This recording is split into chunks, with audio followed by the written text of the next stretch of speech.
noisy world we pause and hear, a wiser path is becoming clear. Peaceful voices. Welcome, my friends. Thank you for joining me.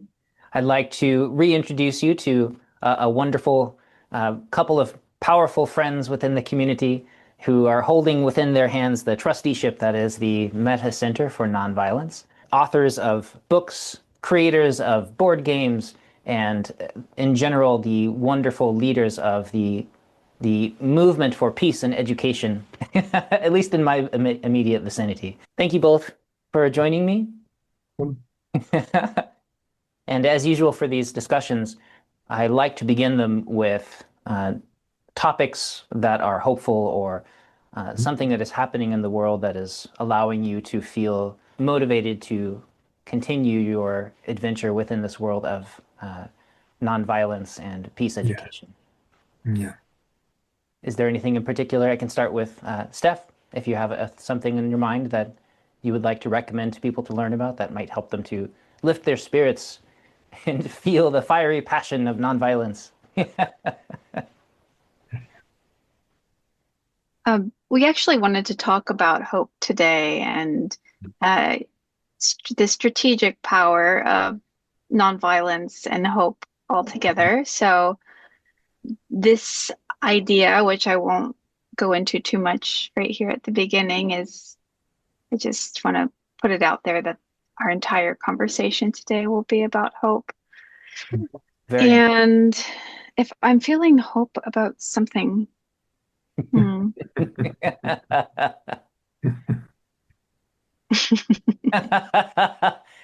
what is motivating you at this moment? Pursuit of your journey of satyagraha. Your love of cats, for example. Love of cats. It's motivating me. Well, really, that there's no other way forward than nonviolence in our world. So, to better understand it and to help support other people in that journey is what motivates me. We've recently started to offer mediation services at Metta, something that I've been holding on to for a while. Mediation is absolutely a tool for the nonviolent path. Comes from a restorative angle, basically the sense that we can handle our conflicts, and conflict doesn't need to mean violence. And that we can see conflict as a pathway to awakening, or it can be a pathway to shutting down. So with proper tools and mediation and skills, we can help direct it a little bit more toward the awakening side. So that motivates me right now. And then otherwise, I was thinking about the idea of conflict. I was trying to understand, I've never thought of conflict as winning. Like you win a conflict. And I think it's something that as a movement, we do need to start thinking about, not in terms of how do we win, but that the general frame of it in mainstream seems to be about winning, which makes conflicts harder. So I don't know if you've ever been in a conflict with someone and then they shut down because they feel like you're just trying to one-up them in the conflict. And that really might not be your intention, but it's sort of like in us viscerally that conflict is about winning in some way. And then obviously we have larger social conflicts that are wars and covert wars and political tensions, and that this idea of winning is used a lot. And I was really having a moment of trying to process that in my mind, I just never ever go there, that conflict is about, that the idea is to win a conflict. Conflict is always about reconciliation, transformation, better understanding, mutual support, cooperation, working things out. Never has the thought occurred to me that I'm trying to win something. So how do we balance that? How do we get that idea that conflicts aren't for winning, Mm. but for awakening Mhm. into the ideas of the mainstream. And Yeah. I want to put that on the table as we start this conversation. And otherwise, I'll pass it over to Michael.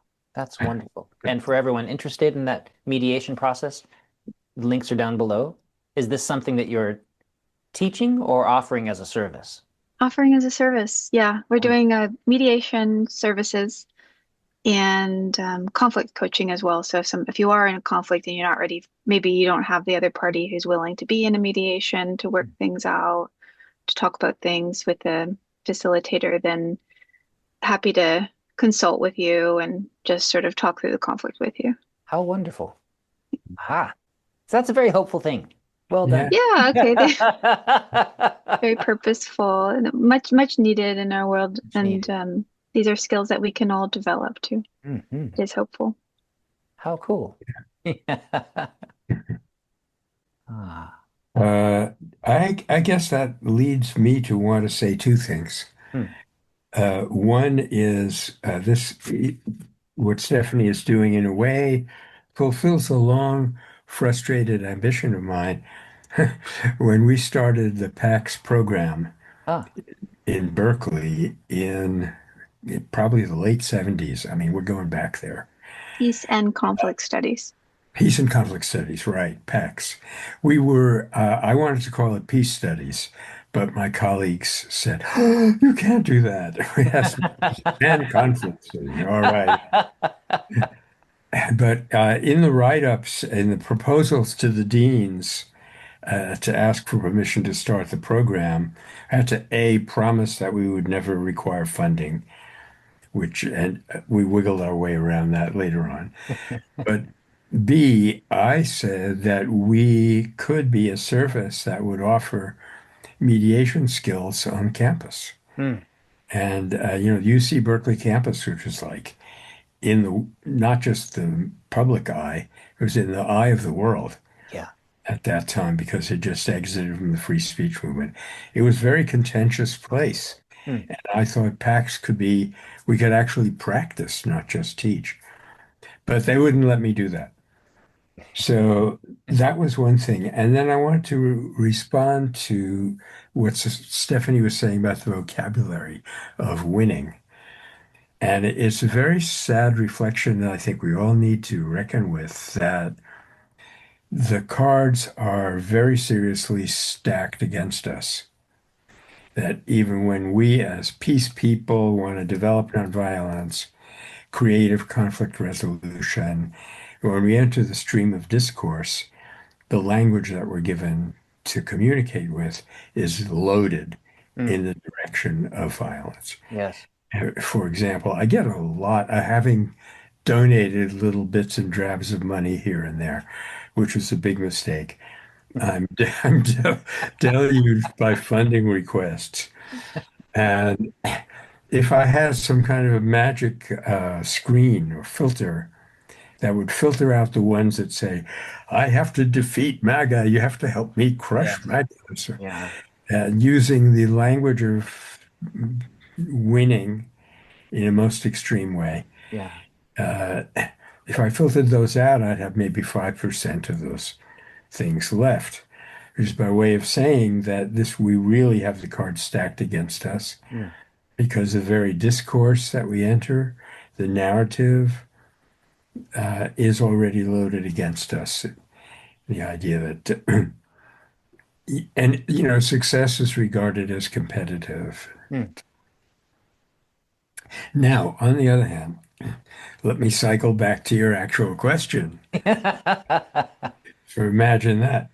One of the things that gives me hope is a very positive development in science that's taken place over, I would roughly about a quarter of a century, something like that.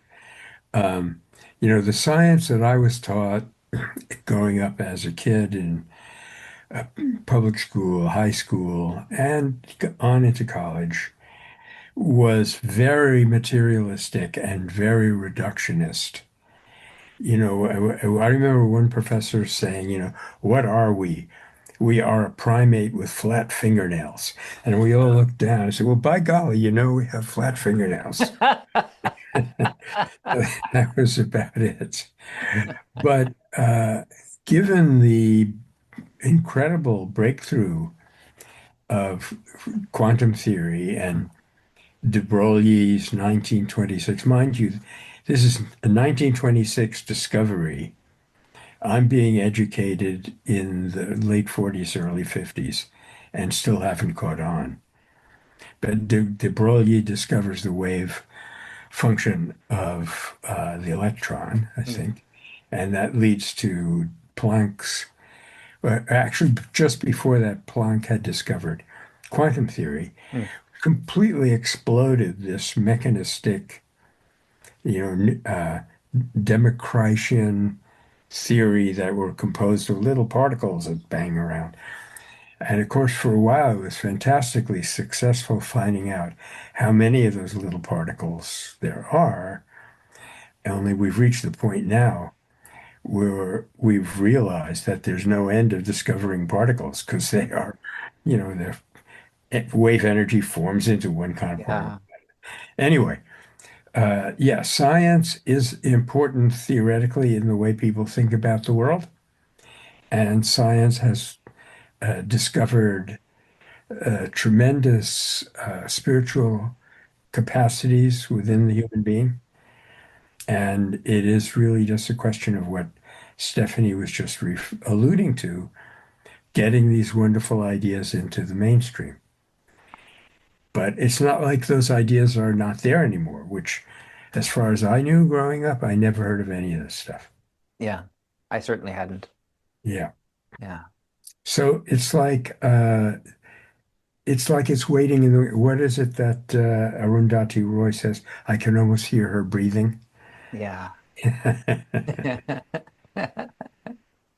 So in a way, what you could say is that what nonviolence is doing, what we are doing with nonviolence, is trying to lift the curtain. I'm So, not sure I quite followed what you were saying about science, though, Michael. Can you say that well, again? it starts with an observation that my late friend Willis Harman made, that science is the knowledge validating system of our civilization. If you say that something is not borne out by science, officially people will say that it's not real. It's not true. Now they wriggle their way around that in many ways.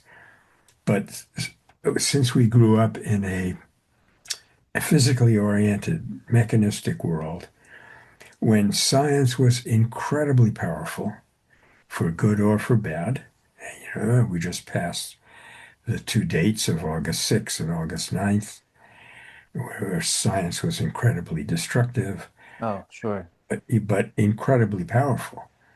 So what science teaches about who we are is has a big authority with people. Okay, one sec.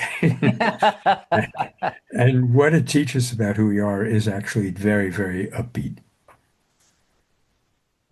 Yeah. Well, what did you want to interrupt with, Steph? Two things. One is I feel like we've already jumped into a hope tank. Yeah. So a hope tank is a bit of an open but focused conversation around the ideas of nonviolence. So we feel like everybody needs to start having these conversations, because when we're only thinking about nonviolence or studying it on our own, it's really hard when somebody asks you a question about it or how you feel about a topic to have the words ready to form, thoughts fully formed and worked out. So hope tanks help to form those thoughts, and also to look at the variety of angles of the nonviolent experience. So plug for hope tanks there, and we want to talk about that some more. This is a hope tank. This is what we're doing, is we're doing that. So Michael, I have a couple of concerns with the idea that maybe science is no longer the knowledge validating system in this rise to authoritarian and ism and fascism. So science would say that climate change is real. Yeah. Science would say that we're not separate. I mean, as far as we want to go, science says so many beautiful things, and yet those narratives are being uh, dismissed in favor of um, Christian nationalism, in favor of this deep cognitive dissonance that Christian nationalism is, uh, all the way to the anti-scientism of religious fundamentalism. Yeah. And that seems to be RFK. right, of our health, someone in charge of the health of the nation rejecting science. So I think we need to think about that claim that people are so persuaded by science these days, because I don't think they are. And I think they're, at this point, we need to escalate with story. That story seems to be more salient than science right now. So what do you think?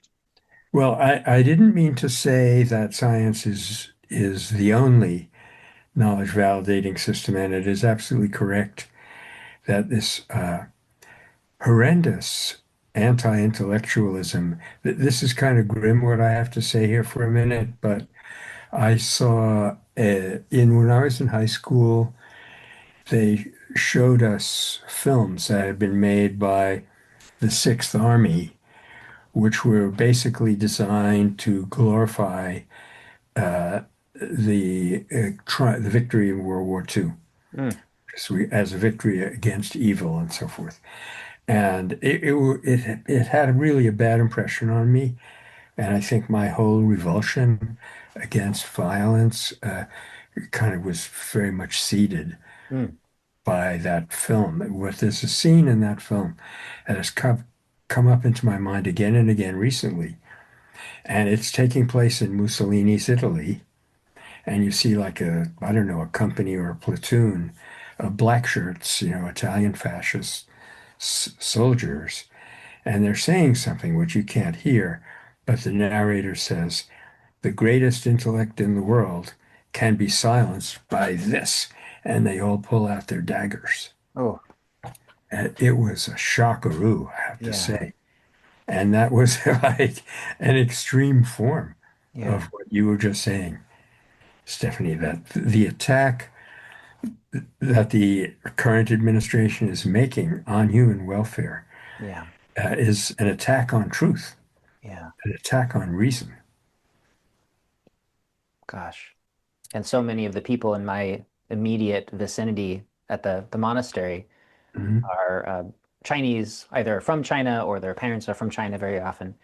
And the stories that I hear about and the way that the government systematically purged itself of intellectuals and people who had a different narrative or different idea of what's the party line, the literal party line, and the horrors that happened. Even the gentleman that I first studied Taiji with, I was considering discipling under this person. His own father had been tortured to death by the government for teaching Taiji in a way that included the idea of qi and spirit and internal cultivation. And even the names of the forms had to be changed to fit Mao's doctrine and this kind of thing, because anything outside of that was a threat. And so if we see subtle versions of our own history moving in that direction, we look and we say, oh, okay, this is echoing again. Yep. Yeah. And there's another very important way in which the dice are loaded against us. And that is that we need to not only, reinvent a lot of parts of the story, we need to invent the whole framework or invent a new framework. In the old framework really relied on a centralized hierarchical organization.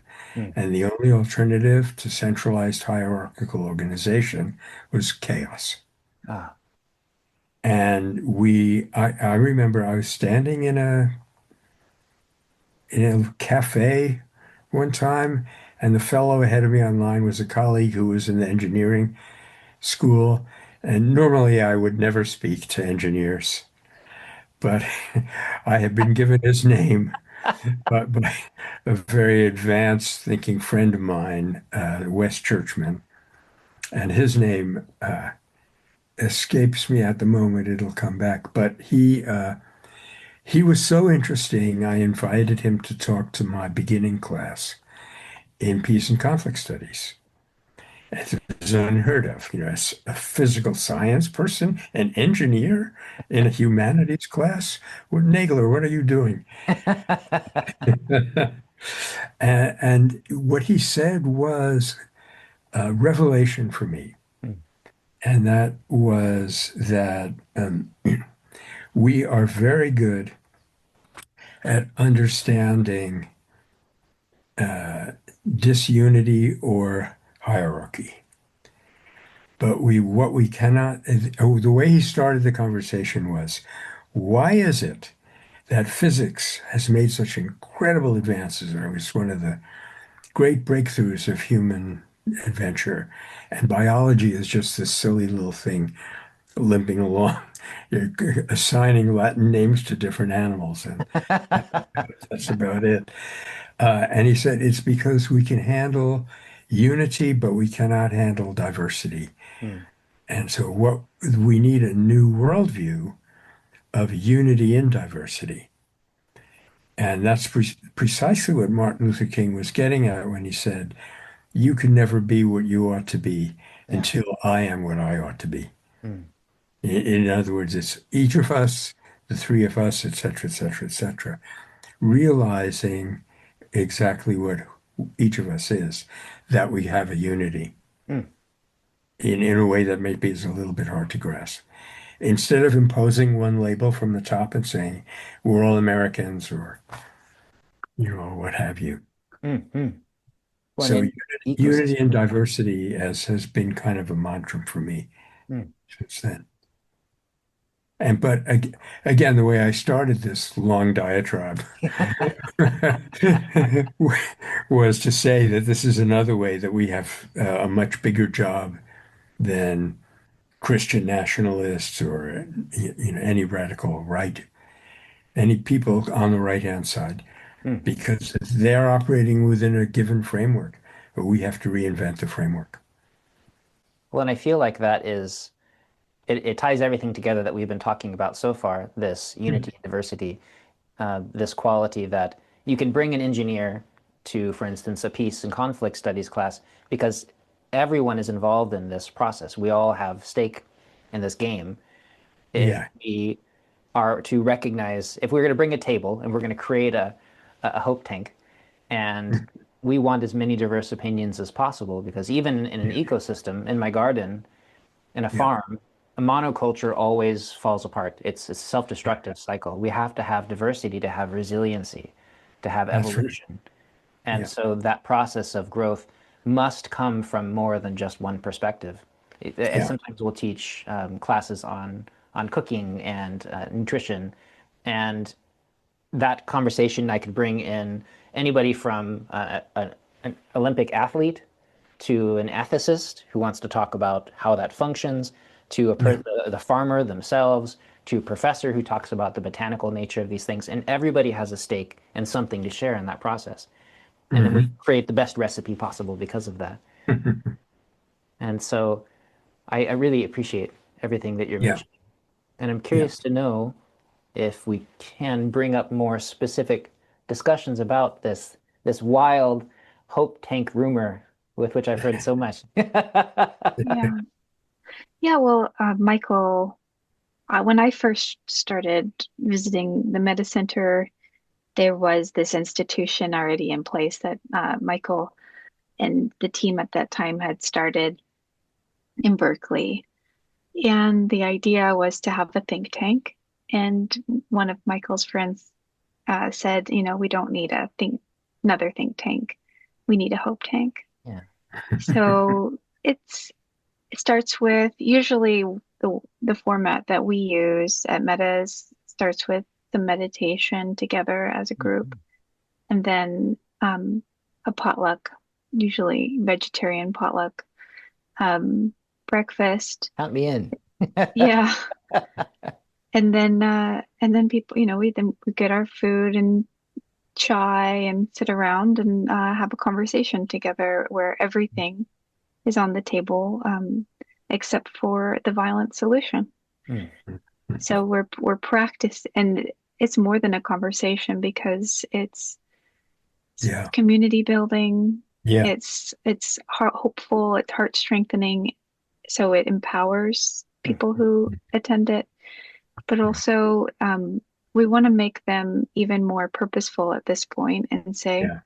we're having a problem with the story, the salience of the peaceful story in our world is what taking the idea of conflict being a game that we're supposed to win, a game that we win. Let me just say that we need to turn these narratives around, and the best way to do that is to start talking with one another and getting ideas. Mhm. So even if it drawing upon this rich tradition, I think especially of Thich Nhat Hanh and the Plum Village folks, Thich Nhat Hanh's approach is that once you start meditating with their lineage, you need to start a sangha wherever you go.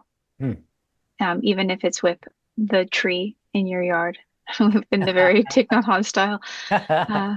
But here we're saying, even if you have one friend and you locally go and like meet for a cup of tea, and you just make the conversation about nonviolence, and then get back to us, tell us what were some of the ideas that emerged, what did you realize, what was the realization that happened in that conversation, and we can start collecting these ideas from people and trying to use those messages for in writing, in story, in art, to try to work on, again, this problem of story salience.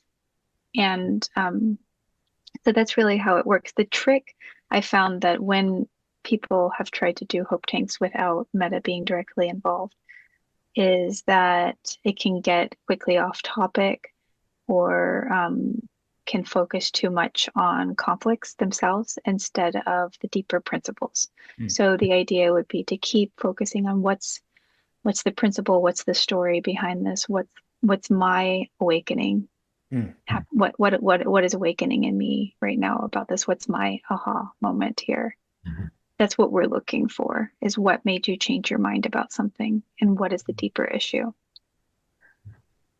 And then again, always staying, quote, hopeful, and that nonviolence is the solution. So, coming together and talking about, well, how are we going to stop a genocide?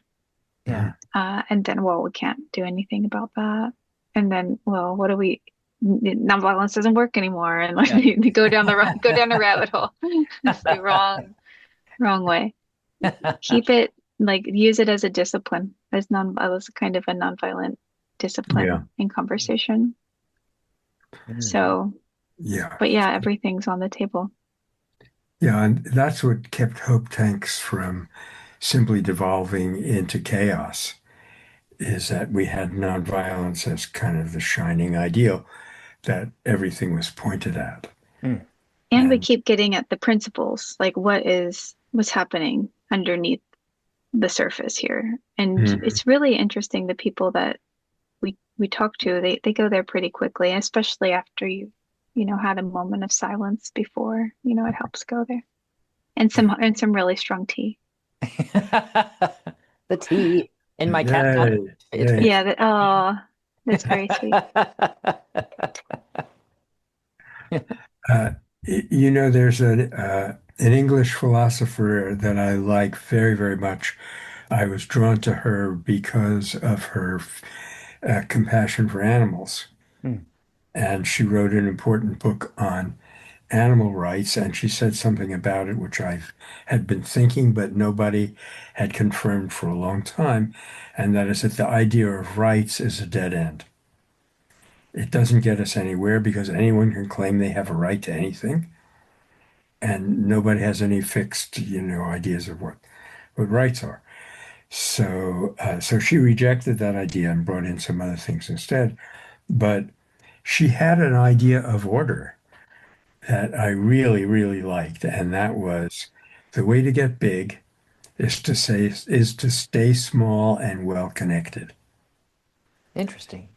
Yeah. So instead of, summing everything up, to one usually male Yeah. hierarchy, have these somewhat fluid but definitely connected little networks. And then I read this very interesting book by this, I think, a Jewish fellow who had been a student at Berkeley called The Starfish and the Spider. Hmm. To summarize it, he said that hierarchical organization is very vulnerable Hmm. and decentralized organization is very strong. And that, of course, is the way of nature. A decentralized organization where, a billion entities, each with a separate identity, can be part of a coordinated whole. Mm. And I don't think human beings can escape that. Yeah. Mm. Within this practice and this process of something like a hope tank as a Hmm. as a as a tool of personal cultivation and development of a community and Right. the cultivation of a larger decentralized movement where everybody is Hmm. generating the force of love in their own space. Uh, I'm wondering about some of the most useful principles and rules. Stephanie, you mentioned one that, for instance, if I'm teaching seated meditation posture, it's very clear from our practice that if we are just working on posture and I spend all my time thinking about the tight spots in my body, we become more and more and more tight. And our minds close down and we don't develop. But if we pay a little extra quiet attention to the spaces that are softening open, that softness becomes easier. The mind gets more stable. And so I can see how by emphasizing the terrible things happening in the world or the intractable problems that we can't face. Oh, I can't solve genocide. Well, I guess I should go home. And how that itself would actually cause more problems within the community that it solves. And so I'm wondering, with the experience that you've had so far, for the people who are thinking about developing this at home, hopefully this reaches some people who are willing to take this for a spin. What are Hmm. some of the most useful immediate ground rules that you'd recommend, other than chai tea, um, to help people formulate a useful session of hope tankery? Oh, well, thanks for asking that question. It's a great question. I want to formulate these thoughts with you all Mm. here. Um, I think one is to start with an inner practice of some kind because we need to bring our full selves to the conversation. Mhm. And so, whether you do that together or you do it on your own, whether you feel comfortable with traditional practices or you feel comfortable going for a long, quiet walk in nature, Mm. get your mind calm and fresh, Mm. I think is the beginning. If you don't have a lot of time for that, even just make sure you include some aspect of making the mind fresh before the meeting.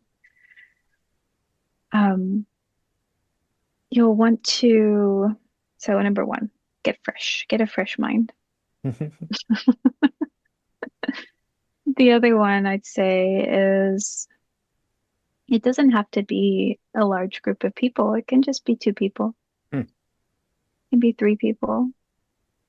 Usually in the past, whenever we've had hope tanks, when I first started coming to Metta, so it was every week we'd have them. And sometimes one person would show up. That's when Maya came to a hope tank and she was the only one. And it was lovely. And sometimes there's, a guest visiting and there's a lot of people Mm. that come. use the opportunity. So I'd say also just it doesn't matter how many people. Ideally, try to do it in person. So, all right, let's go there. You don't need a lot of people, but do try to do it in person because of that connection is important. This is more than a conversation. It's about reconnecting and helping our minds to grow in a good way, not in the way that we don't want our minds to take over. All right, so not numbers aren't important, but doing it in person is. Yeah, there seems to be a natural limit, actually, that beyond 10 or 12 people, Mhm. the Yeah, vibe changes and people's presentations become more performative. that's Uh, true. yeah, that's why I noticed when I was teaching seminars at Berkeley, 10 or 12 graduate students was really a really good number to work with because it was a large enough number to feel like you were doing something significant. Fortunately, the subjects that I taught never attracted large groups of people. Mm. I do want to that what that does remind me though, Michael, is that say you do have a community of people where you put it out on, a message board and you get people to attend. Uh-huh. You'll want to have a few problems can occur in this. You want to have some facilitation Yeah. agreements, I think, in some way that if the conversation ends up being between two people and there's 10 people in the room, Hmm. you'll want to watch out for that. Hmm. Some people decide, do you want a talking stick if that kind of thing is necessary. We don't usually go that route. We want to sort of trust people's ability to read the room and to kind of go with the flow. But yeah, you'll want to have some kind of facilitation agreements, which Speaking also as a would include, neurodivergent person, I really appreciate the talking stick method because mm, it took me a long time to learn to read those social cues and to yeah, recognize culture to culture and how to adjust how long I spoke and those kinds of qualities, or if I spoke at all, the practice of making eye contact with my camera. Um, having set rules makes it much easier for people of varying cultures and neurodivergent internal processes to flow more easily with the rest of the group. So I'm a really big fan of rules. yeah, good, good point. Okay, so all right, that maybe also making sure, part of the a helpful guideline would be to stay on topic as much as possible so that you're not having 10 different conversations. Mm. But try to keep a conversation going until it's as complete as it can be before we say, okay, let's switch over to something else. Mm. And what else, Michael? What are other? I would say choosing, you can't just say, okay, let's talk about anything, Mhm. because Yeah. everybody will talk about their immediate superficial feelings. And again, it'll become very performative. Mm. On the other hand, you don't want to say we're going to be in these restricted silos. So you want to pick some basic principles that are alive, that are like organic principles. And nonviolence is one of those, or is the overriding most organic principle. And it implies the innate value of every person, Mm. in fact, of everything. That, as St. Augustine said, and Dostoevsky also said, love every person. Mm. That so that's one guiding principle, and that implies that every person has a point of view. And as you were saying earlier, John, we want to bring in diverse but not random Yeah. I'm adding a little something. There should be diverse but not chaotically random Hmm. points of view. And once you've identified nonviolence as the theme of a hope tank, it means that you're going to be guiding towards the kind of orientation to conflict that Stephanie was talking about. Hmm. That disagreements that we have will often be complementary viewpoints. And if they do have to be adjudicated, like they can't both be in the room, they're conflict with one another, then we have a humane way of going about that. Hmm. Never violates the sanctity of the individual. So, Hmm.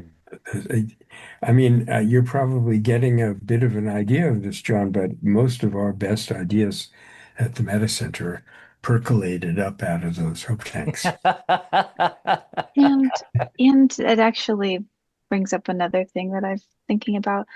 Again, make the hope tanks really intentional. Invite people that you feel comfortable sharing with at first until you get used to it, until you create a container that feels Mhm. open. Hmm.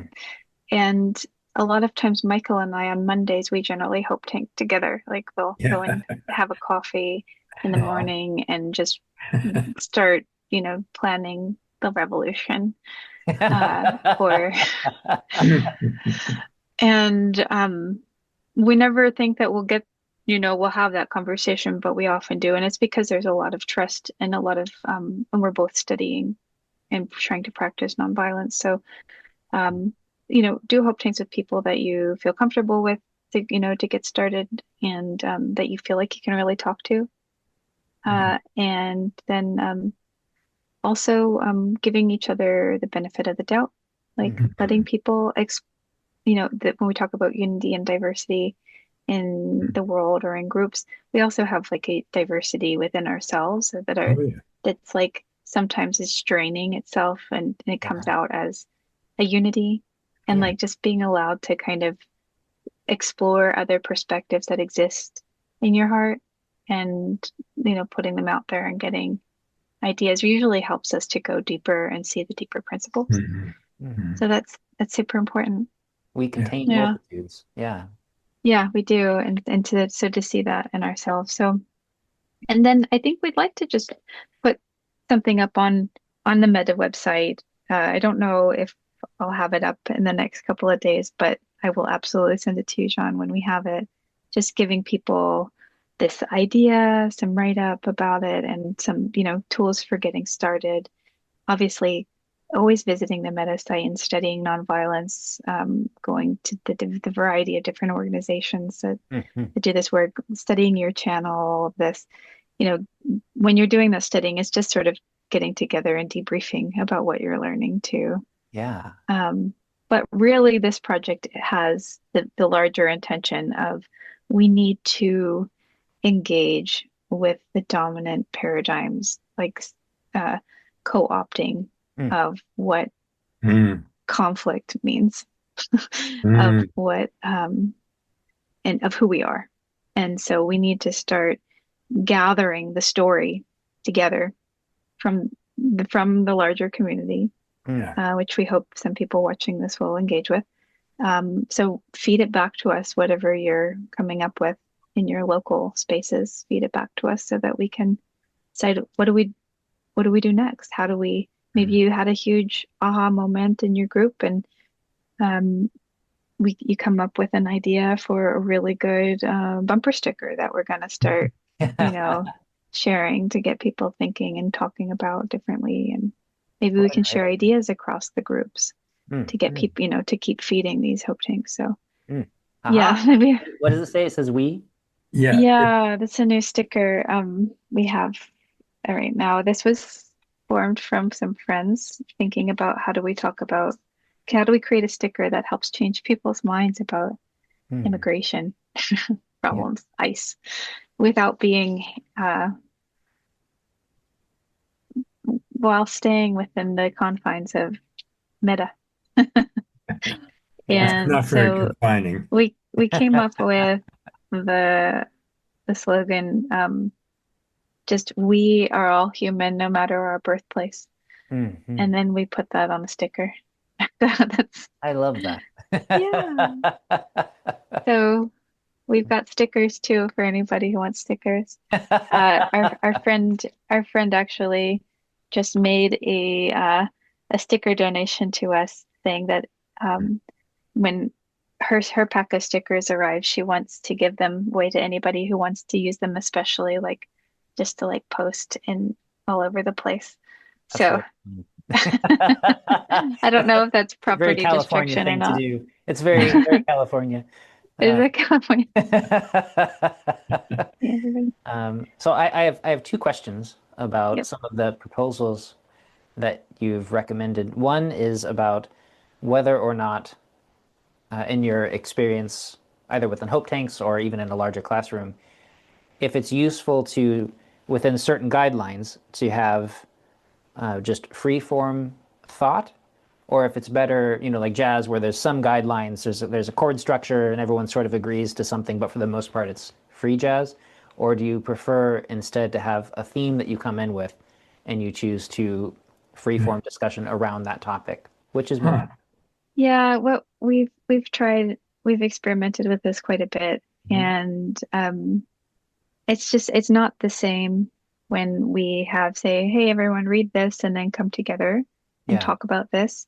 like a book club. Um, no, this is different. And usually the way it starts is that we have our meditation or a quiet moment, whatever people do.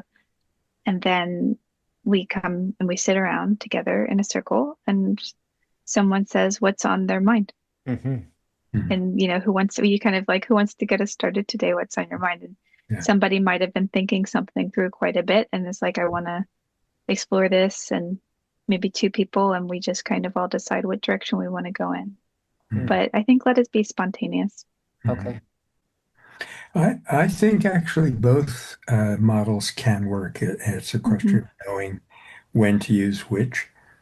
And that was our experience in Hope Tanks, that sometimes people would come in with a burning issue, a concern that was really bothering them, and we would definitely honor that and take off from that Mm. and hope that by the end of the hour or whatever it was, 3 hours sometimes. 3 hours, they would have some help, some Mm. insights. But other times, it's just, who wants to start? Nobody had any particular issue except the one issue that we all have all the time, which is, well, what are we going to do about the violence? Yeah. Yeah. And the other question that I had was around, I know that this last several years, at the time of this recording, has been relatively new for us with the integration of the virtual world within our communities. And I'm curious about, because you mentioned that it's best to have groups come together in person. And of course, I want to make allowances for people who are not able to get together in groups because of whatever issues. One of the nice Yeah. things about the virtual world is that it's made it more available for people that have immune weaknesses or that cannot travel or whatever their reasons are. Mhm. They have 7 children running around and they're at home. And so I'm wondering about ways that you may find useful for people to join together. So for Yeah. instance, when you're sitting together and you literally are breathing together, which is a really Mhm. fun, the root of the word conspiracy, right? So you have your Yeah. conspiracy of hope, and people are coming together and choosing to join together in something. And I'm Mhm. wondering about how well that functions, because of course we know that sometimes these things work outside of local space and time. And if people even watching these videos later, for instance, can come together and join in with that field, if you would have recommended methods or practices that people can do in order to synchronize and Yeah. harmonize. Yeah, I think those are all good points and things that I've thought about for some time. I think there's something about the oversaturation of being online at this Mhm. point, Just though, that ends. if if our online spaces were taken away. All of a sudden, have we talked with our neighbors? Do we, this epidemic of loneliness in our communities? We can talk to anybody online. We can find people online, but I think loneliness also comes from not having community like in our local spaces. Yeah. So it is, I do want to emphasize that try not to lose that, but if you're in extenuating circumstances, then finding others is obviously the next best thing. And whatever those means that you do to take that together. And you could do quiet time together online. Obviously, every one of us has a wellspring of creative energy that I don't want to be too prescriptive about exactly how to do it, but I believe that if someone is into the idea and they feel like they can't be in person, that they also have the ingenuity to come up with the way to make that work for them. Yeah. That's fair. Mm-hmm. Yeah, I'm kind of echoing that in slightly different terms. I think my experience has been, and I haven't really formulated this in quite the same way before, so thank you all. My experience has been that in small group connections, you learn something that you can then apply even when that smaller connection is not available. For example, we had a very big lunch here one time. There's like maybe 50 people who were having lunch. And at the end of lunch, I walked clear across the lunchroom to put my dishes away. And just at the edge, a woman said she wanted to talk to me. So she was sitting down and I'm standing up. So even though I'm not particularly tall, I had to kind of bend over, holding all these dirty dishes. And it's very uncomfortable. And suddenly I realized two things. I knew exactly what she wanted to say, and I knew that she had a long time to get there. It was going to take her a long time to say this thing, which was already obvious. And here I am, bent over and all of that. And I said, this is terrible. And then suddenly in order to save myself from this yucky situation, I actually broke through to a somewhat deeper level. And I said, since we both know where she's going with this conversation, the content is not the point. What is the point? And the point was that she was trying to make human contact with me. Yeah. And as soon as I realized that, I felt so much better. I felt so good about it that, yeah, this is a very valid thing to do. So the question then is, how can we, assimilate those moments of ideal connectedness when we're together in the same room and apply them in much wider situations where we don't have that kind of connectedness? Like I think I learned something about being a human being in that one moment that I can apply elsewhere. That does not mean that I'm through with being in small groups with people. No, I need to renew that all the time. But it also doesn't mean that life exists only in small groups. If you, as Mary Midgley says, you can be well connected with people once you realize what your basic humanity is. Yeah. And I'd say don't take it for granted. I was thinking today, I was in touch with somebody over in France, and I was like, goodness, I'm communicating with somebody over in France right now who's in an extremely different context, a city, a different, culture. And I've gotten to the point where I just take that for granted that I'm talking to people all over the country, all over the world, all the time. Yeah. And I was thinking, 20 years ago, I thought that was pretty neat that I was in touch with somebody in a different culture. So, don't lose Big that. truth you watch. Yeah.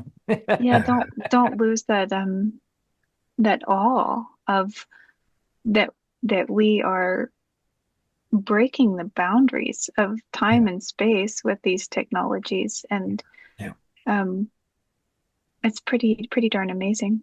Yeah. It is.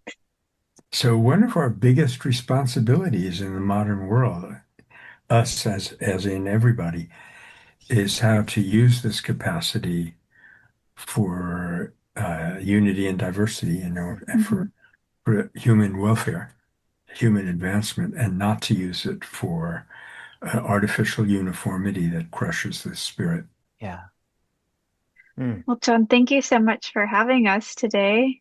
I'm so Yeah, happy to have gosh, you with me. Gosh. Any so last nothing. things I should have asked you about before we head out?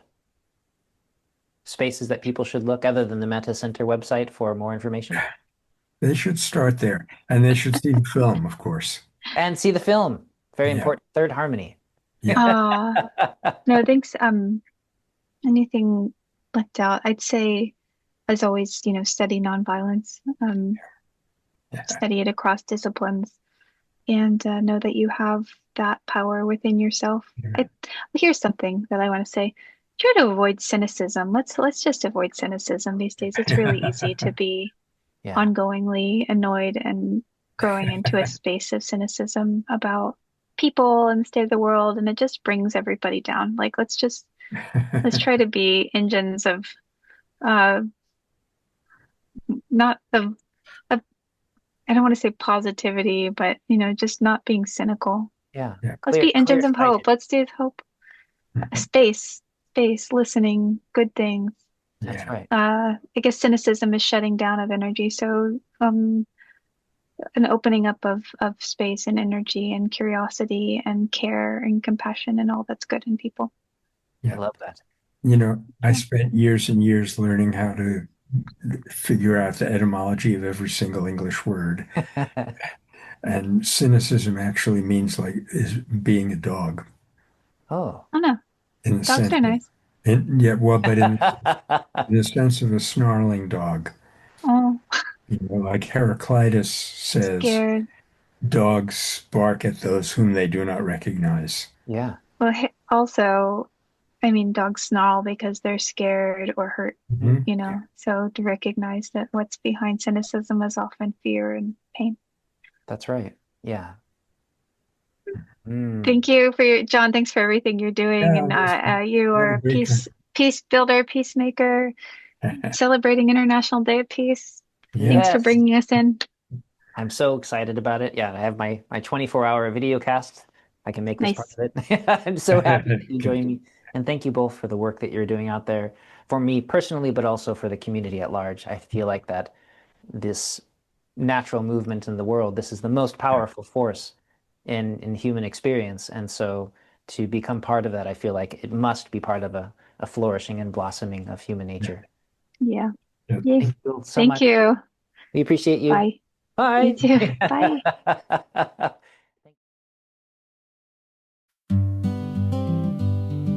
Thank you so much for joining us, and a deep thank you to Michael Nagler and Stephanie Van Hook for sharing their wisdom and lived experience so generously. Conversations like this remind us that nonviolence isn't just an idea. It's something we practice moment by moment in how we meet ourselves and each other. If you'd like to explore more, you can find us on YouTube at Peaceful Voices Podcast. And you're always welcome to support this work through Patreon under John Blue. Until next time, take a breath, soften where you can, and see if you can carry a little more compassion into the world around you.